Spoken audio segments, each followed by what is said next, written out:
BJP को हराने के लिए क्या अखिलेश के हाथ लग गया सबसे बड़ा ब्रह्मास्त्र। सपा की 5 ताकत देखकर विरोधी भी हैरान। मिशन 27 से पहले क्या बिछ गई नई बिसात। 37 सीटों की जीत से बड़ा सपाइयों का जोश। पीडीए के सहारे योगी को घेरने की तैयारी, लेकिन 5 कमजोरियां बिगाड़ सकती हैं अखिलेश का पूरा खेल।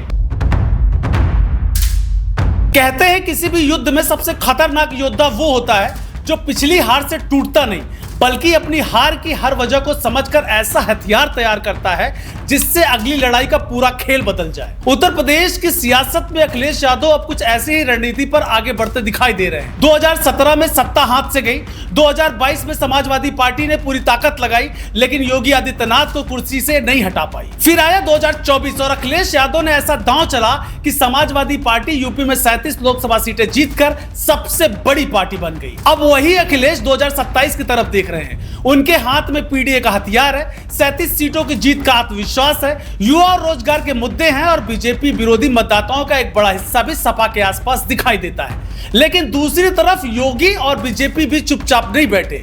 6 क्षेत्रीय अध्यक्ष बदले गए हैं, नई प्रदेश टीम सामने आई है और बूथ से लेकर प्रदेश तक बैठकों का दौर लगातार तेज हो गया है। यानी अखिलेश ने ब्रह्मास्त्र तैयार किया है तो योगी भी उसका तोड़ खोजने में जुट गए हैं। अब सवाल है, सपा की वो 5 ताकत कौन सी है जो 2027 में बीजेपी को परेशान कर सकती है, और वो 5 कमजोरियां कौन सी हैं जिन पर योगी प्रहार करके अखिलेश का पूरा खेल पलट सकते हैं। चलिए पूरी चुनावी बिसात को समझते हैं। नमस्कार, मेरा नाम है संदीप ओझा, आप देख रहे हैं नाउ उत्तर प्रदेश। सबसे पहले अखिलेश की पहली और सबसे बड़ी ताकत समझिएगा, वो है 2024 की जीत से मिला आत्मविश्वास। राजनीति में कार्यकर्ताओं का जो जोश है वो बहुत मायने रखता है। लगातार हारने वाली पार्टी के कार्यकर्ता और जीत कर निकली पार्टी के कार्यकर्ताओं में जमीन और आसमान का फर्क होता है। 2024 में समाजवादी पार्टी ने यूपी में 37 लोकसभा सीटें जीती। इस नतीजे ने सपा के कार्यकर्ताओं को भरोसा दिया कि भाई बीजेपी को भी हराया जा सकता है। गांव से लेकर जिले तक जो सपाई 2017 और 2022 की हार से निराश थे, उन्हें 2024 के नतीजों ने नई ताकत दी। यही आत्मविश्वास अखिलेश का पहला सबसे बड़ा हथियार है। 2024 की जीत से सपा का आत्मविश्वास बढ़ा है। अखिलेश पार्टी के सबसे मजबूत चेहरा बने। पीडीओ को सबसे बड़ा चुनावी हथियार बनाया गया और विपक्षी खेमों में, विपक्षी वोटों में एक बड़ा केंद्र समाजवादी पार्टी है। युवा और रोजगार के मुद्दे पर सरकार की घेराबंदी है।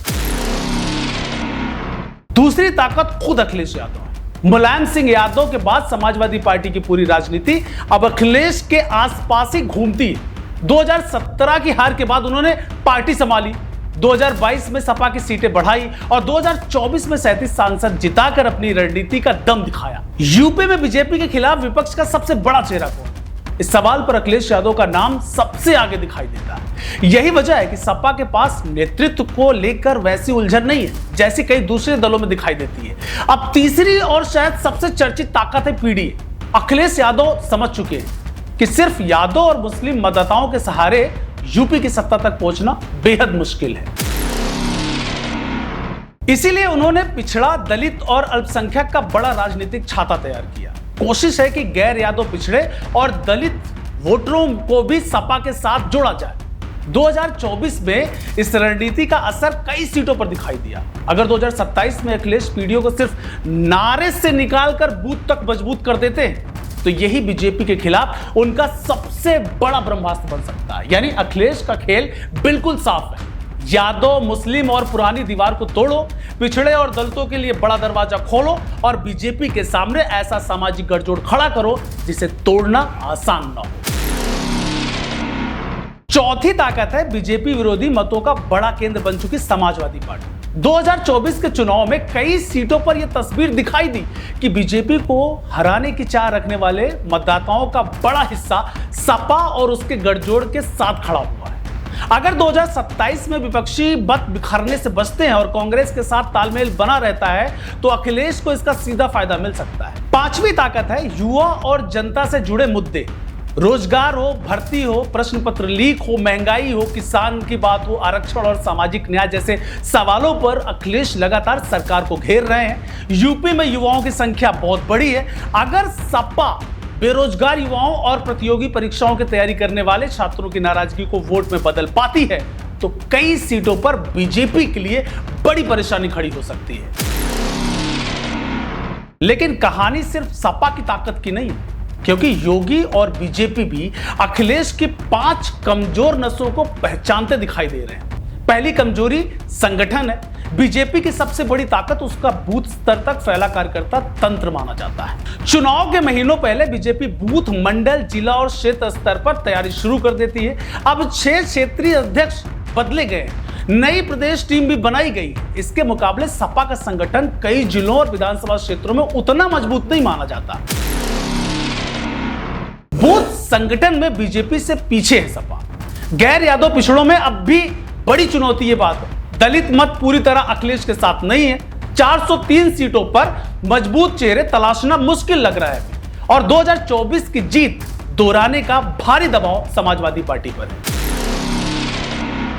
दूसरी कमजोरी गैर यादव पिछड़े मतदाता है। अखिलेश पीडीए की बात जरूर कर रहे हैं, लेकिन सैनी, कुर्मी, मौर्य, कुशवाहा, निषाद, कश्यप और दूसरी पिछड़ी जातियों के बड़े हिस्से में बीजेपी की पकड़ मजबूत मानी जाती है। योगी और बीजेपी इसी जगह अखिलेश के पीडीए पर सबसे बड़ा प्रहार कर सकते हैं। अगर बीजेपी इन सामाजिक समूहों को अपने साथ बनाए रखने में सफल रहती है तो अखिलेश का ब्रह्मास्त्र कमजोर पड़ सकता है। तीसरी कमजोरी दलित मतों की है। बहुजन समाज पार्टी चुनावी तौर पर कमजोर जरूर है, लेकिन उसका पूरा मूल मतदाता सपा के साथ चला गया।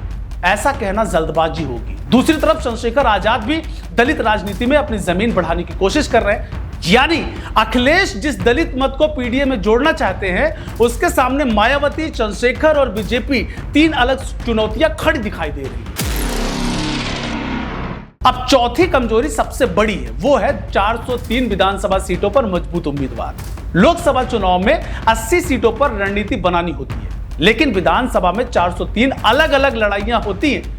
कहीं उम्मीदवार की अपनी जाति पकड़ काम करती है तो कहीं 5 साल की सक्रियता, कहीं स्थानीय नाराजगी और कहीं पार्टी के अंदर की गुटबाजी चुनाव पलट देती है। अगर अखिलेश के सामने सबसे बड़ी परीक्षा यही होगी कि वो हर सीट पर जिताऊ चेहरा कैसे खोजते हैं और टिकट कटने से नाराज नेताओं को संभालते कैसे हैं। पांचवी कमजोरी है 2024 की सफलता को दोहराने का दबाव। लोकसभा और विधानसभा चुनाव का गणित बिल्कुल अलग है। 2024 में संविधान, आरक्षण और राष्ट्रीय राजनीति के मुद्दों पर बड़ा असर डाला, लेकिन 2027 में हर विधानसभा क्षेत्र में स्थानीय विधायक, सड़क, बिजली, रोजगार, जाति समीकरण और उम्मीदवार का चेहरा भी फैसला करेगा। यानी 37 लोकसभा सीटों की जीत अपने आप 2027 की सत्ता की गारंटी नहीं बन सकती। अब सवाल है कि क्या पीडीए ही अखिलेश का ब्रह्मास्त्र है? जवाब है, बन सकता है, लेकिन उसके लिए अखिलेश को 5 काम करने होंगे। गैर यादव पिछड़ों को भरोसा बढ़ाना होगा, दलित मतदाताओं को सपा के साथ मजबूती से जोड़ना होगा और बूथ संगठन मजबूत करना होगा। 403 सीटों पर सही उम्मीदवार उतारने होंगे और कांग्रेस के साथ गठबंधन की अनबन को चुनाव से पहले खत्म करना होगा।